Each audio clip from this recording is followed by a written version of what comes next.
Filipenses 1:1.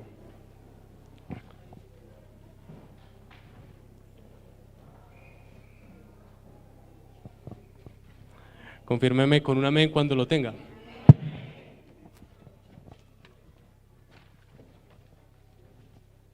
Bueno, hermanos, vamos a leer todos juntos Filipenses 1:1 a la cuenta de 3. 1, 2, 3. Pablo y Timoteo, siervos de Jesucristo, a todos los santos en Cristo Jesús que están en Filipos, con los obispos y diáconos. En este año hemos tomado tiempo, hermanos, para estudiar un poco acerca de los distintivos bautistas.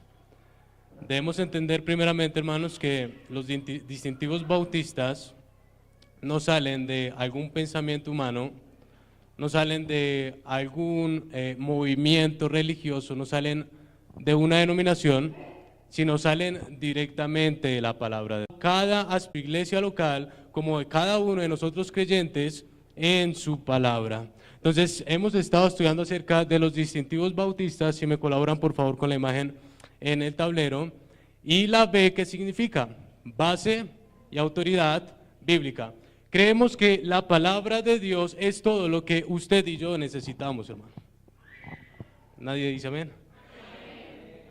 Base y autoridad bíblica quiere decir que todos los regímenes, hermanos, que nosotros como cristianos vamos a practicar se encuentran netamente en la palabra de Dios, hermano. No vaya a practicar otra cosa. Si alguien le dice algo que está por fuera de la palabra de Dios, eso no es bíblico, no lo tiene que obedecer.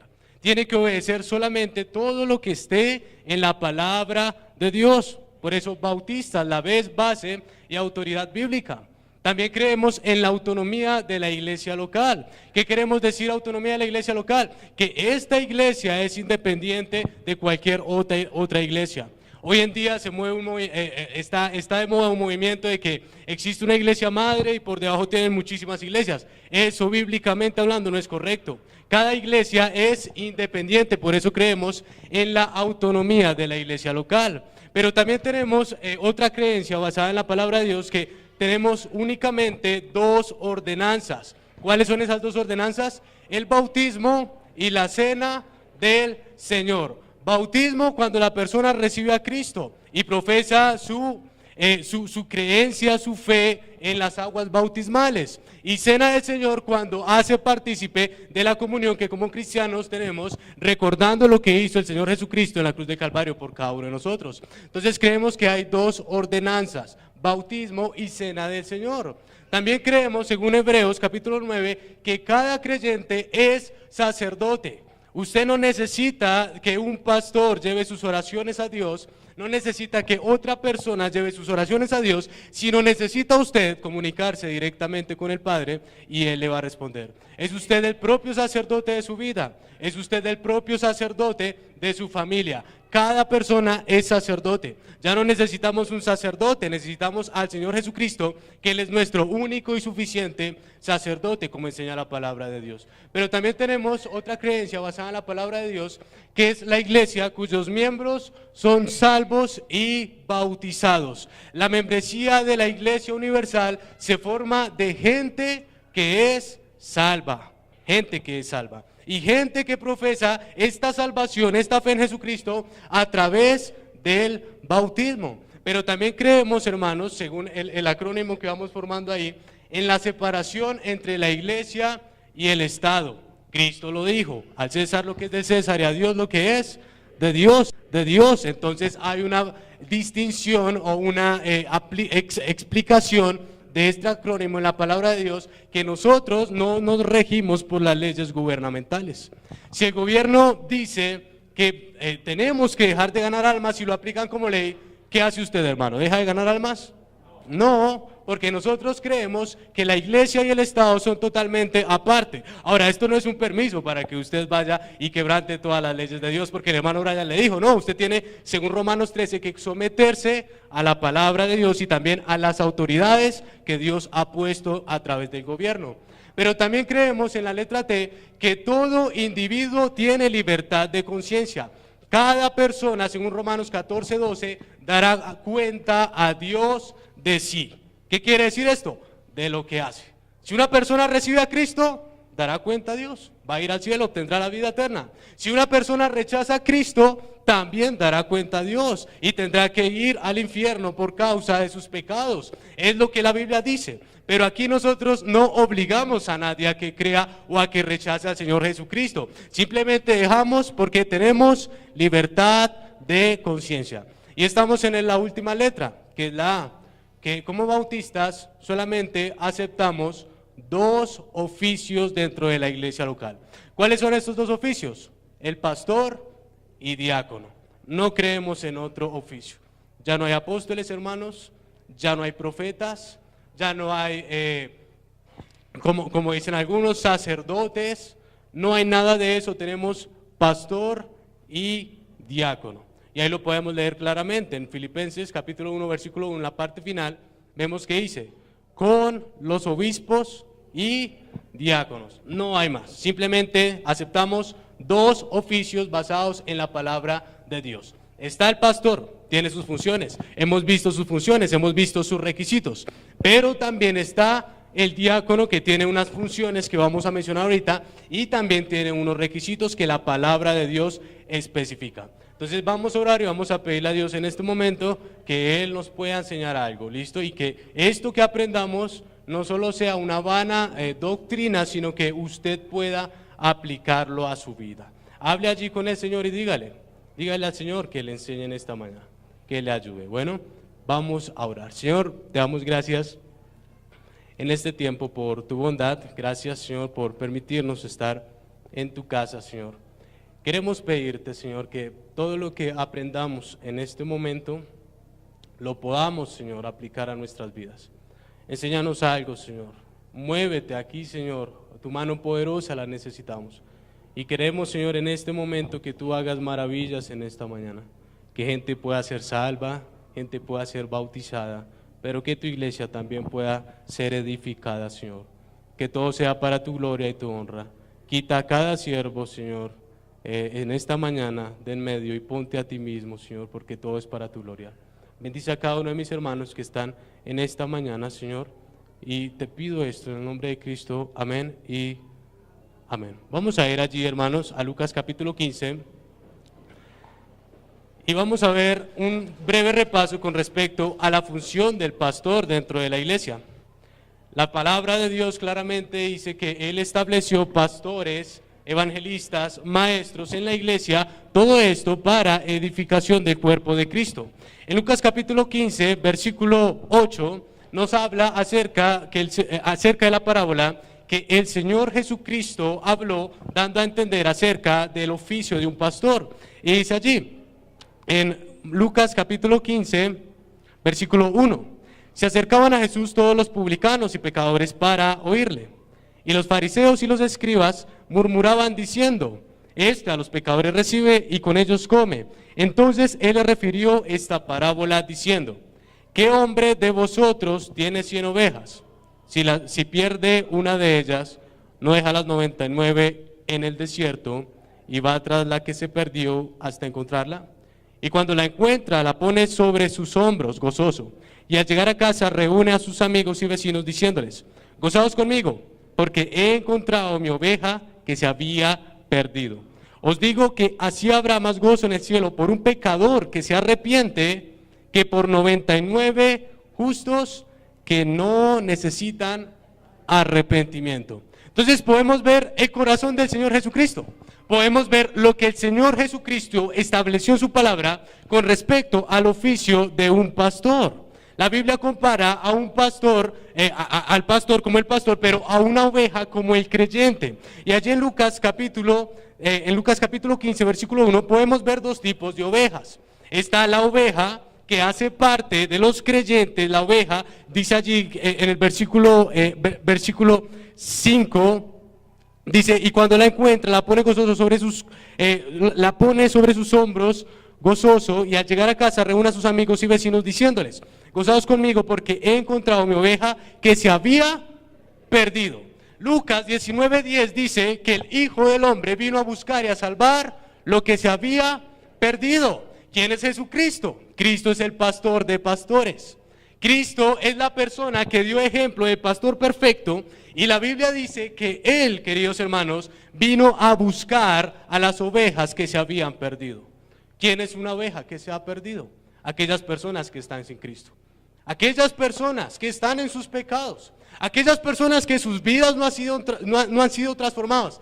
Esa es la oveja perdida. ¿Cuál es el oficio del pastor entonces, según este versículo? Está muy sencillo. Dice allí que el pastor va por la oveja que se ha perdido. Dice el versículo 2. Entonces le refirió esta parábola diciendo: ¿qué hombre de vosotros teniendo 100 ovejas, si pierde una de ellas, no deja las 99 en el desierto y va tras la que se perdió? ¿Sabe, mi querido hermano? La gente está sin Cristo. La gente está perdida. El oficio que el pastor tiene por sobre todos los oficios, por sobre todas las ocupaciones, es ir a buscar al que está perdido. Y es la gran comisión. Mateo 28, capítulo 18, versículo al 20, dice: id y hacer discípulos. Fíjese que lo primero que el Señor Jesucristo fue: id y hacer discípulos. Él no puso de primeras enséñele, Él no puso de primeras bautícele. Lo primero que el Señor Jesucristo dijo con respecto a la gran comisión y al oficio que el pastor tiene, y cada creyente también debería desarrollar en su vida, es ir y hacer discípulos. El pastor tiene una ardua tarea, hermanos: alcanzar al mundo para Cristo. Todo el mundo está sin Cristo, hermano. No, ni una décima parte está con Cristo. Y eso se compara, según este pasaje, como la oveja perdida.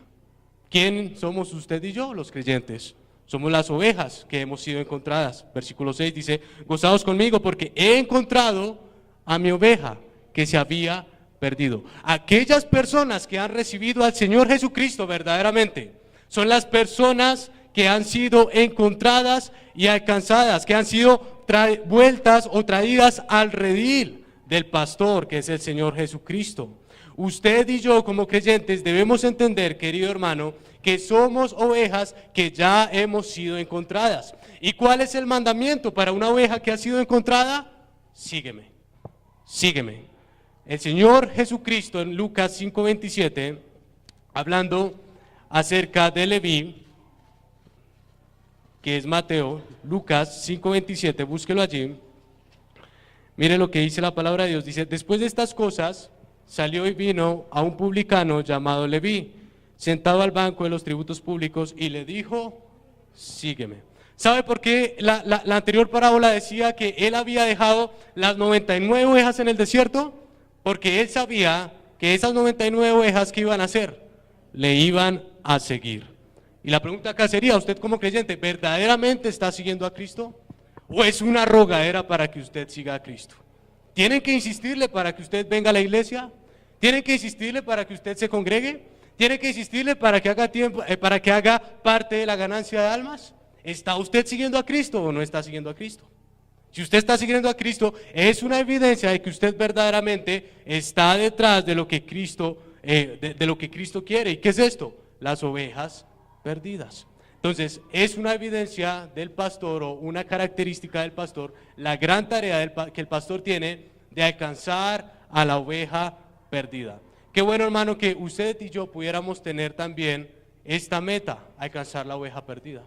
Que pudiéramos ver como cristianos la gran necesidad que el mundo tiene y ponernos en la misma tarea del pastor, seguir al pastor, nuestro Señor Jesucristo, y ver el corazón que Él tiene para con las almas. Y nosotros también tener ese mismo corazón, poder alcanzar al mundo para Cristo, ir por aquellas ovejas que están perdidas. Fíjese que nuestra tarea no es hacer un club social, nuestra tarea no es aquí venir a calentar una banca, nuestra tarea es ir por el perdido, y es la gran tarea que tiene el pastor. Hemos visto entonces en 1 Timoteo capítulo 4, versículo 2, muchas aclaraciones que la Biblia da acerca del oficio de un pastor. Pero en 2 Timoteo capítulo 4, versículo 2, podemos ver el oficio esencial que el pastor debe hacer dentro de la iglesia.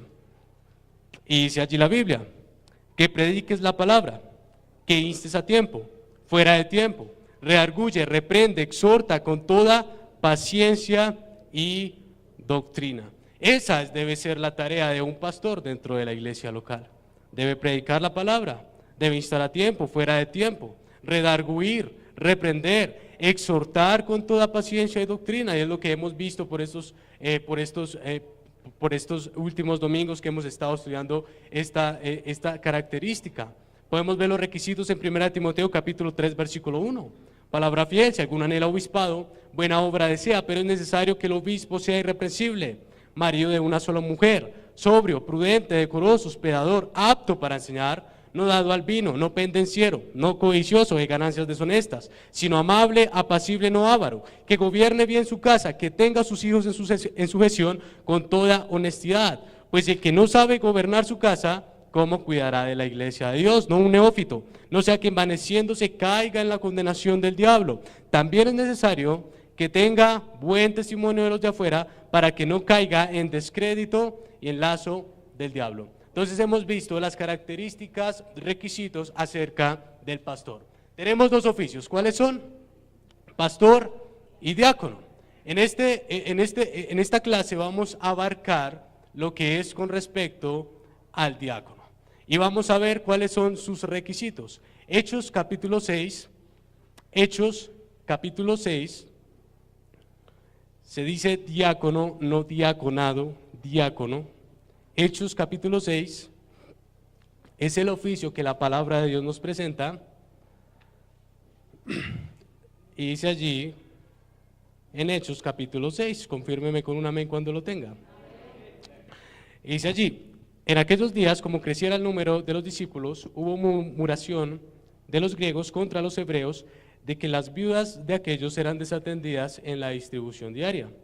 Entonces los 12 convocaron a la multitud de los discípulos y dijeron, no es justo que nosotros dejemos la palabra de Dios para servir a las mesas. Buscad pues, hermanos, de entre vosotros a 7 varones de buen testimonio, llenos del Espíritu Santo y de sabiduría, a quienes encarguemos de este trabajo. Aquí la iglesia recién había comenzado. Era la iglesia que estaba establecida en Jerusalén, y dice la Biblia que en aquellos días había un gran avivamiento.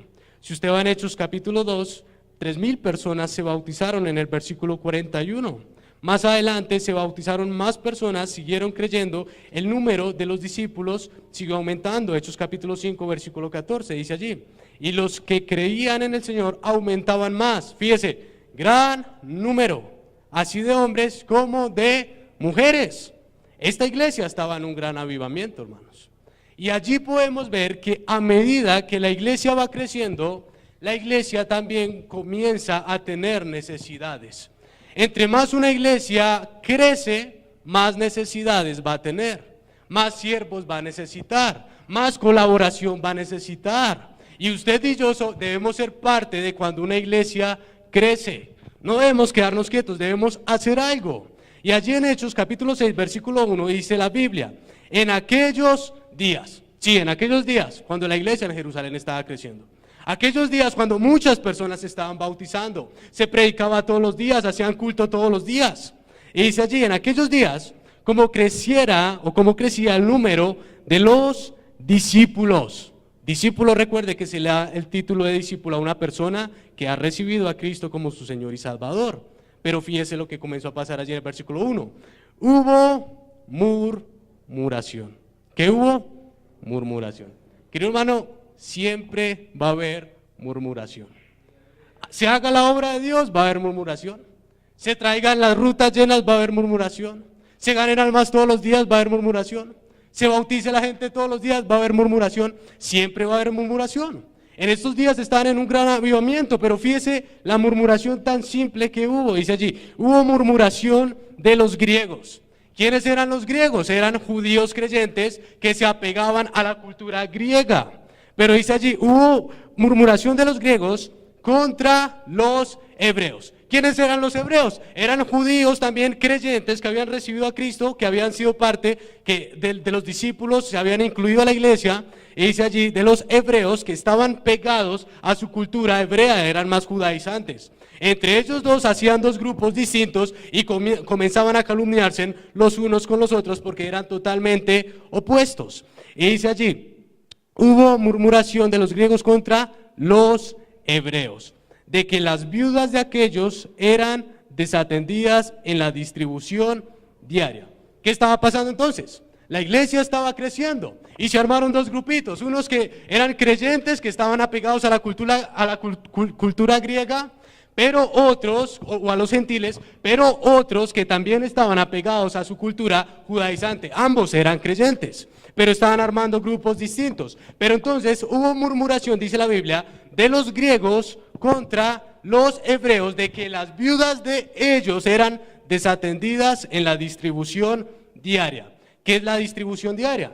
Allí, como la iglesia estaba comenzando, dice la Biblia, que ellos repartían, vendían sus cosas, dice el versículo 46 del capítulo 2, dice allí, y perseverando unánimes cada día en el templo, y partiendo el pan en las casas, comían juntos con alegría y sencillez de corazón. Y se alabando a Dios y teniendo favor con todo el pueblo, el Señor añadía a la iglesia a los que habían de ser salvos. Dice la Biblia en el versículo 45 del mismo capítulo 2, y vendían sus propiedades y sus bienes, y los repartían a todos según la necesidad de cada uno. ¿Qué significaba esto de distribución diaria? Habían ciertamente viudas creyentes dentro de estos dos grupos, especialmente el grupo de los griegos, y estas viudas estaban siendo desatendidas en la distribución diaria. ¿Qué era la distribución diaria? Cuando los creyentes repartían sus necesidades a aquellas viudas que no tenían ningún sustento. Pregunta, si las viudas de los griegos eran desatendidas, o bueno, de los judíos creyentes griegos que armaron su grupito ahí, su combo, ¿quiénes tenían que atender a esas viudas? ¿Los hebreos o ellos mismos? Ellos mismos, pero de todos modos hubo murmuración.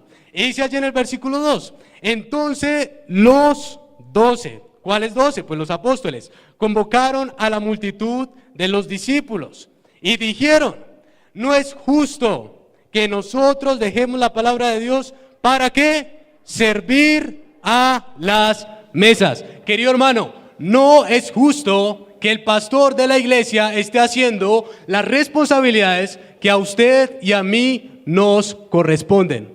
Dice la palabra de Dios que no es justo. ¿Cuál es la tarea, el trabajo del pastor? El mismo versículo nos dice. Dice ahí, no es justo que no es justo que nosotros dejemos la palabra de Dios para servir a las mesas. ¿Cuál es el trabajo del pastor? Orar. ¿Cuál es el trabajo del pastor? Predicar la palabra de Dios. ¿Cuál es el trabajo del pastor? Lo acabamos de ver en 1 Timoteo 4:2. Que prediques la palabra, que exhortes, que histes a tiempo. El trabajo del pastor es velar por el bien de sus ovejas. Que las ovejas estén bien. Que las ovejas tengan paz. Que las ovejas estén bien con el Señor. Ese es el trabajo del pastor. Pero ahora sí, ¿cómo dice la Biblia allí con respecto al trabajo del pastor, con respecto a lo de los diáconos? Dice el versículo 3, dice el versículo 2, no es justo que nosotros dejemos la palabra de Dios para servir a las mesas. Versículo 3, buscad pues, hermanos, entre vosotros, entre las ovejas, a 7 varones de buen testimonio, llenos del Espíritu Santo y de sabiduría, a quienes encarguemos de este trabajo. ¿Cuál era el trabajo que ellos tenían que hacer? La distribución diaria, repartir el dinero a cada viuda. Y ese trabajo podríamos definirlo como un trabajo o una tarea del diácono que es algo físico o algo material dentro de la iglesia. El pastor va a velar por los asuntos o aspectos espirituales de la iglesia, por su vida espiritual. El pastor se va a parar acá a dar principios de la Biblia para que usted pueda vivir de una mejor manera. Ese es el trabajo del pastor. ¿Y cuál es el trabajo del diácono? Dice aquí, a quienes encarguemos de este trabajo. La distribución diaria en ese tiempo acerca de las viudas. Y dice allí, versículo 4, Y nosotros, ¿quiénes? Los 12 que había dicho el versículo 2. Y nosotros persistiremos en la oración y en el ministerio de la palabra. ¿Sabe, querido hermano? No es justo cuando nuestro pastor, hermanos, está haciendo o está preocupado de responsabilidades que usted y yo tenemos. No es justo, hermanos, que el pastor esté haciendo cosas que a usted le corresponden y a mí me corresponden. No es justo, mi querido hermano. Es justo, como dice allí el versículo 4, que él persista en la oración, que él persista en el ministerio de la palabra. ¿Sabe? Esto es un gran trabajo, hermanos. Y muchas veces piensan algunos que el ser pastor no es un trabajo, pero el ser pastor yo consideraría que es el trabajo más difícil que existe. Tiene que lidiar con sus problemas, pero tiene que lidiar con los problemas también de toda la congregación. Y qué triste es, hermano, que a pesar de que el pastor tenga que estar ocupado en lo que la Biblia dice que es justo para él, nosotros lo ocupemos en otras cosas porque no cumplimos con nuestras responsabilidades. Entonces allí podemos ver en el versículo 5 lo que pasó cuando ellos propusieron esto. Dice, agradó la propuesta a toda la multitud. ¿Sabe por qué les agradó? Porque ellos sabían que les convenía tener a pastores que estuvieran encargados de la oración y del ministerio ¿de qué? De la palabra. ¿Es usted consciente de eso? ¿Le hace la vida más fácil a su pastor o le hace la vida más difícil al pastor? Debería preguntarse eso. Pero allí dice la Biblia que agradó la propuesta a toda la multitud. Y eligieron algunos, dice allí la Biblia que eligieron a Esteban, varón lleno de fe y del Espíritu Santo, a Felipe, a Prócoro, a Nicanor, a Timón, a Parmenas, a Nicolás, prosélito de Antioquía, a los cuales presentaron ante los apóstoles, quienes orando les impusieron ¿qué? Las manos. Y este imponer las manos habla de una ordenación. Este imponer las manos habla de un oficio o de un oficial dentro de la iglesia. Existe pastor, pero también existe diácono. ¿Cuál es la tarea del pastor entonces? Velar y encargarse de la salud espiritual de toda la congregación. Asuntos espirituales. ¿Y cuál es la responsabilidad del diácono?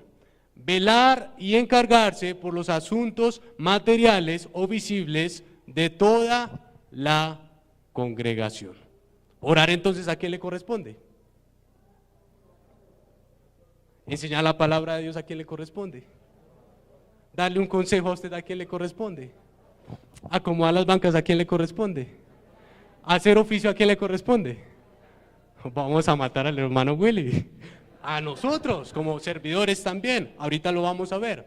Pero al diácono le corresponden todas las actividades o trabajos que son con respecto a las cosas que son visibles o materiales dentro de la iglesia. ¿Sí se entiende? Entonces, sus requisitos.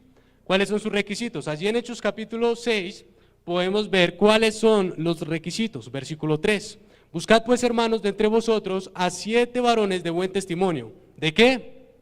Buen testimonio. Tenemos requisitos que son morales, pero requisitos también que son espirituales. Estos son los requisitos espirituales del diácono, del oficial dentro de la iglesia. Es allí llenos del Espíritu Santo. Primero, buen testimonio. Segundo, llenos del Espíritu Santo. Y tercero, llenos de toda sabiduría. ¿Por qué, hermano, exige esos requisitos si solamente él se va a encargar de los aspectos materiales de la iglesia? Porque para encargarse de unas responsabilidades tan grandes, como lo pasaba allí en Hechos capítulo 6, que había una discordia entre dos personas, se necesitan varones controlados por el Espíritu Santo para que ejerzan ese oficio. No cualquier hombre carnal puede ser un diácono. No cualquier cualquier hombre que no busca a Dios y sea carnal y piense como otros que no son creyentes, dice la Biblia, como un niño en Cristo, no puede ser un diácono. Tiene que ser varones de buen testimonio, llenos del Espíritu Santo y varones que tengan sabiduría. Y esto hace referencia a los requisitos espirituales. Pero también podemos ver los otros requisitos que son morales. En 1 Timoteo capítulo 3, versículo 8 al 12. ¿Qué requisitos necesita un hombre, un varón, para ser diácono? Un oficial dentro de la iglesia.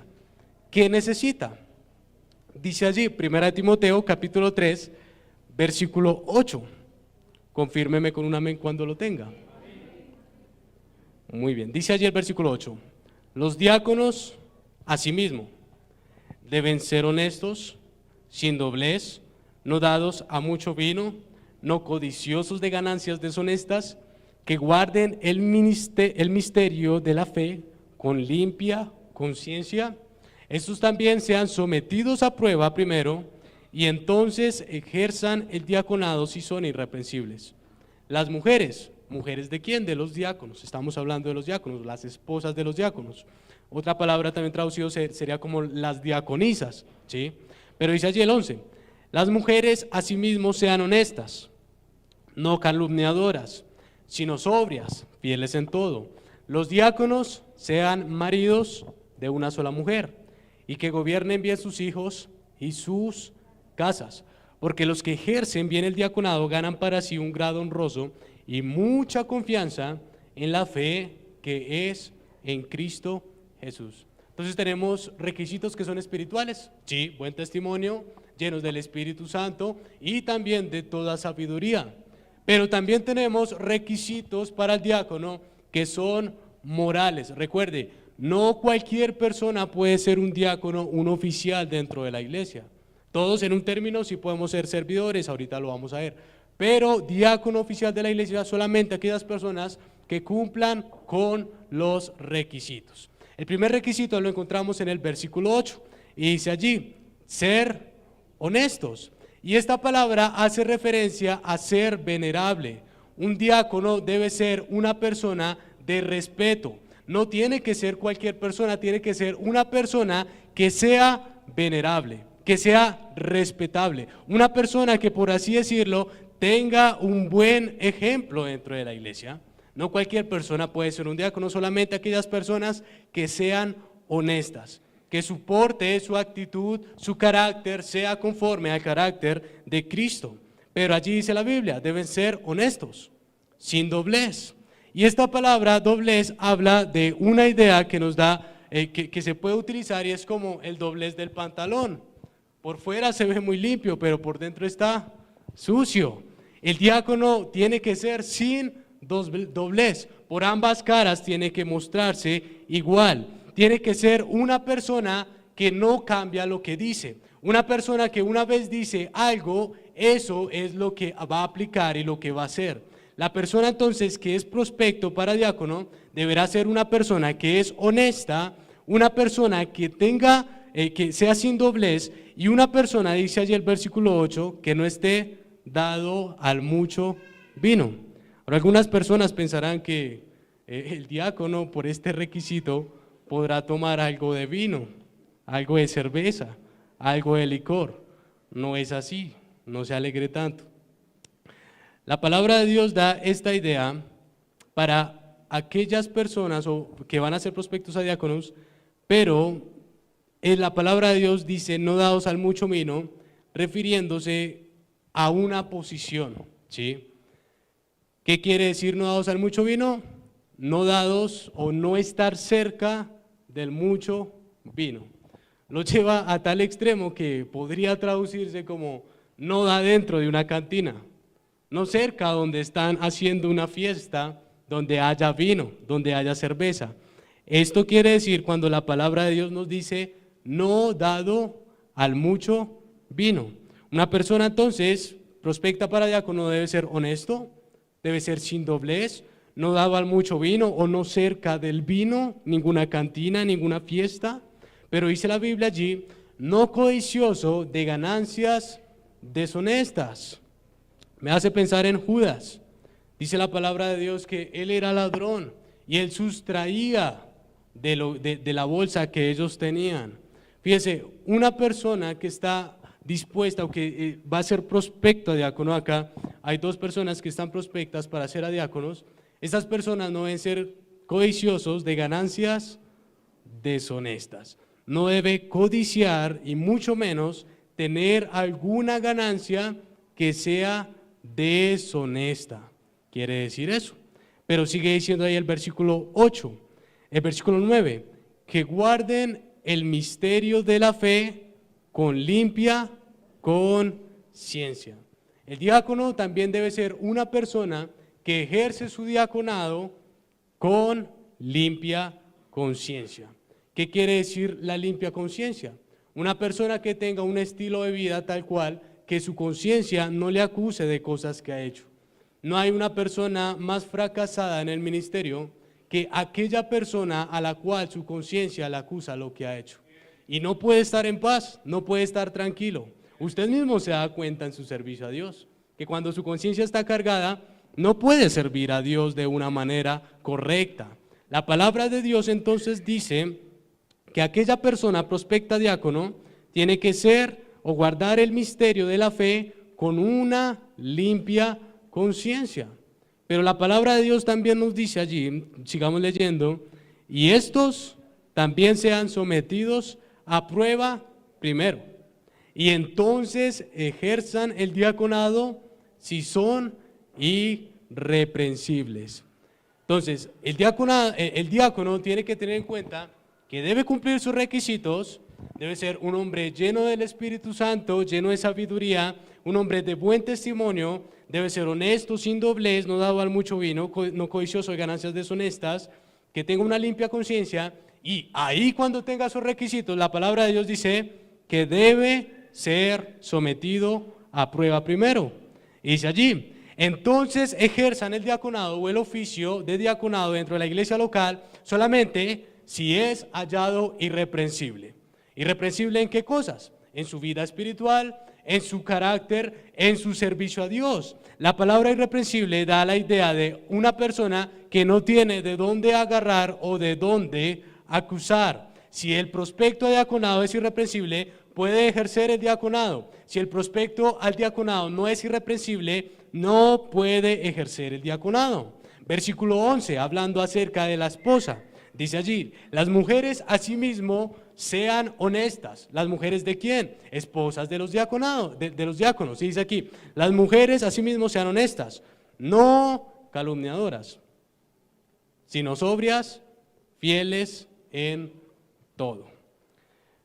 Debería ser un requisito que no solo las esposas de los diáconos deberían cumplir, sino todas las hermanas en general.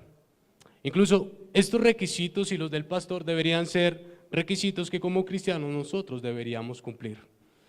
Dice la Biblia entonces, el versículo 12, los diáconos sean maridos de una sola mujer.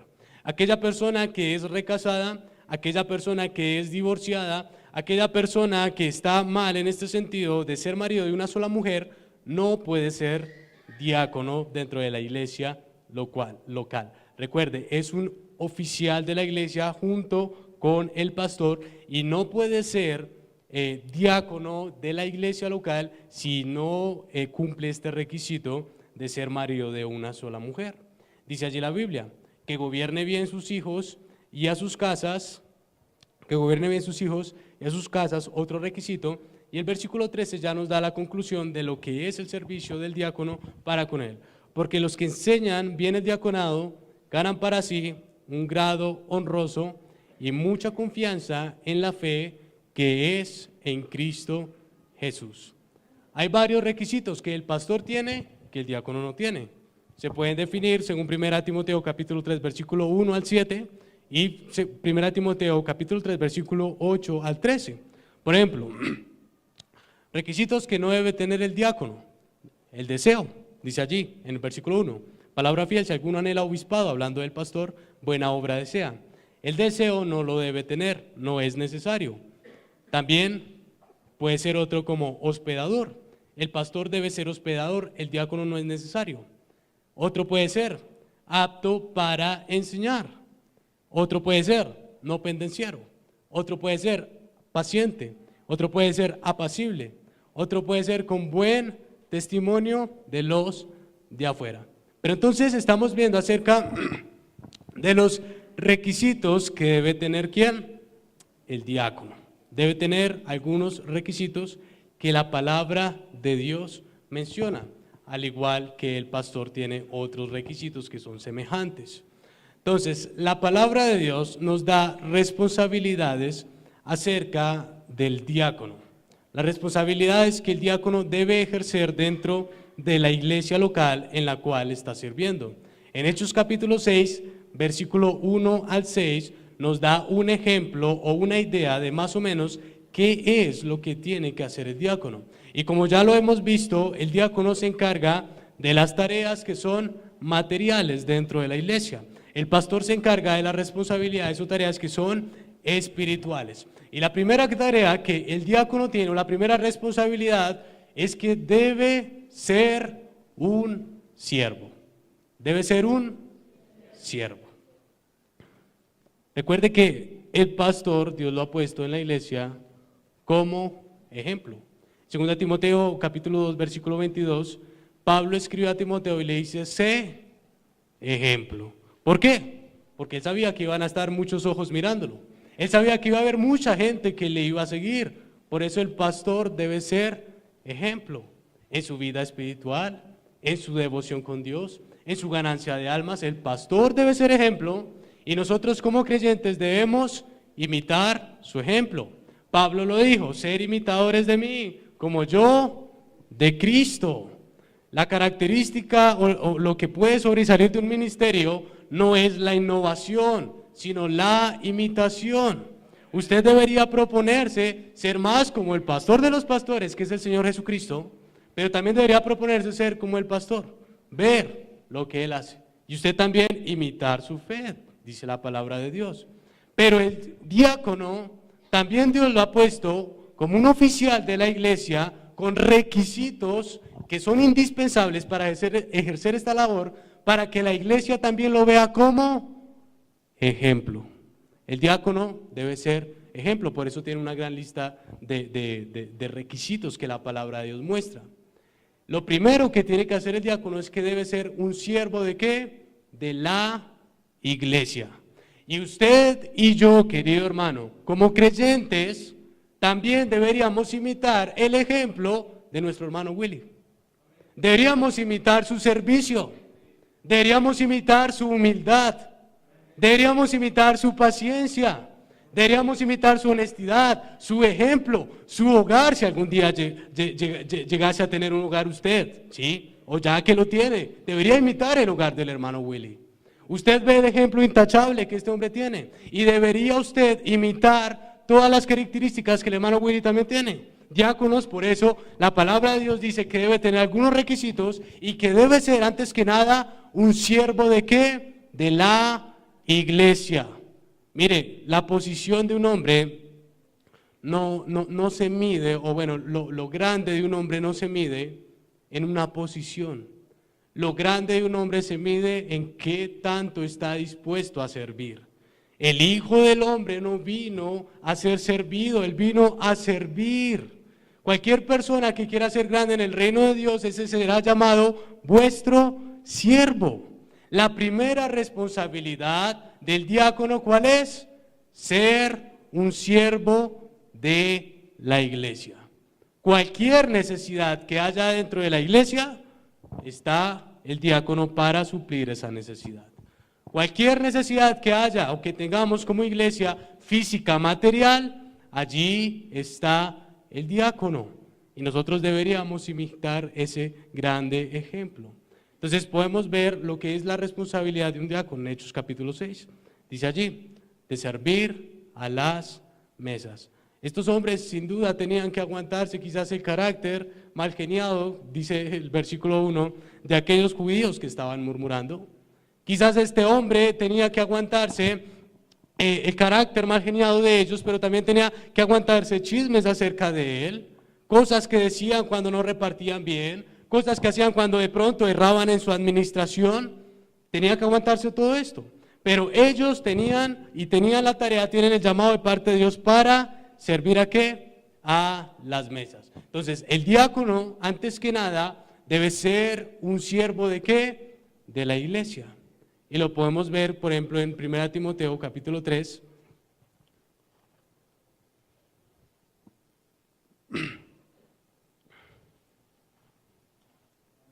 Primera de Timoteo capítulo 3, cuando estamos hablando acerca de las responsabilidades, dice allí la Biblia que él debe, versículo 13, porque los que ejerzan bien el diaconado, el oficio de diácono, ganan para sí un grado honroso y mucha confianza en la fe que es en Cristo Jesús. Fíjense que la Biblia nos presenta en el versículo 13 el trabajo o el oficio de un diácono como, dice allí la Biblia, porque los que ejerzan, como una vocación, un trabajo también. Aquella persona que es llamada o que tiene los requisitos, la visión de ser un diácono, debe entender que esto también es un trabajo. El pastor es un trabajo. Ser diaconado es un trabajo. Tiene responsabilidades dentro de la iglesia que quizás ningún otro hombre podrá suplir. Esta es la tarea del diácono. Pero entonces podemos ver también acerca de las responsabilidades que son desiguales. Las responsabilidades incluyen desde ser ayuda al pastor, cuidar del bienestar espiritual de la iglesia, interesándose por los necesitados, haciendo visita a los enfermos y a los descarriados y esforzándose por traer a los perdidos a Cristo y a su iglesia. Debería ser la responsabilidad de un diácono. También puede ayudar al pastor en la administración de las ordenanzas. Los diáconos no son siervos. Los diáconos son siervos, deben ayudar en todo lo logístico del templo, mover, poner, limpiar, cuidar. Los diáconos no son directamente responsables de asuntos espirituales, a menos que el pastor le asigne alguno. ¿Cómo se escogen los diáconos y quién elige a los diáconos? Podemos ver en Efesios capítulo 2, versículo 20, que la primera autoridad que elige a un diácono se llama la palabra de Dios o la autoridad apostólica. La Biblia habla acerca del fundamento, dice Efesios 2:20, edificado sobre el fundamento de los apóstoles y profetas, siendo la principal piedra del ángulo Jesucristo mismo. ¿Quién elige a los diáconos? La autoridad bíblica, o sea, la palabra de Dios. ¿Cómo los elige? A través de los requisitos que la Biblia presenta, tanto espirituales como morales para cada uno de ellos. ¿Quiénes tienen que elegirlos? Hechos capítulo 6, que es el texto que estamos estudiando, Hechos capítulo 6, dice allí la Biblia que los que tienen que elegir a los diáconos son la multitud de los discípulos, los miembros de la iglesia local. Dice aquí, dice el versículo 3, buscad pues, hermanos, de entre vosotros a 7 varones de buen testimonio, etcétera, ¿sí? ¿Quiénes tienen que elegir a los diáconos? La misma iglesia, no otra persona. La misma iglesia debe elegir a sus diáconos. ¿Cómo lo pueden hacer? Lo pueden hacer por votación. Dice allí en el versículo más adelante, dice allí, agradó la propuesta, versículo 5, agradó la propuesta a toda la multitud y eligieron. Esta palabra eligieron da la idea de que cada uno de ellos alzó su mano votando por quién quería ser el diácono. Por eso usted debe tener en cuenta que cuando se vayan a elegir los otros diáconos, usted es el que toma la decisión de elegirlos o no y que ellos puedan ser los diáconos de la iglesia local. Pero dice allí que agradó la propuesta a la multitud y eligieron a Esteban, varón lleno de fe del Espíritu Santo, a Felipe, a Prócoro, a Nicanor, a Timón, a Parmenas, a Nicolás, prosélito de Antioquía, a los cuales presentaron ante los apóstoles, quienes orando les impusieron las manos. ¿Quién entonces escoge o designa a los diáconos? La palabra de Dios, la iglesia local. Usted y yo elegimos a los diáconos. Entonces, entendemos que hay dos oficios, hermanos. ¿Cuáles son esos dos oficios? Pastor y diácono.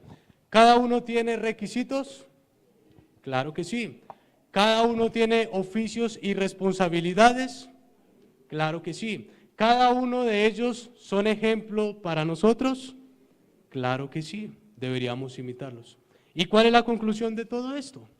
Pues que usted pueda imitar a esos ejemplos que el Señor ha puesto acá, tanto al pastor como al diácono. Al pastor en su vida de oración, etcétera, al diácono en su servicio. Y debe darse cuenta que usted y yo estamos acá puestos no para calentar una banca, hermanos. Estamos acá para servir. ¿Sí? Cristo vino a servir. Cristo murió en la cruz de Calvario. Entregó su sangre, entregó su cuerpo para dar salvación a los hombres.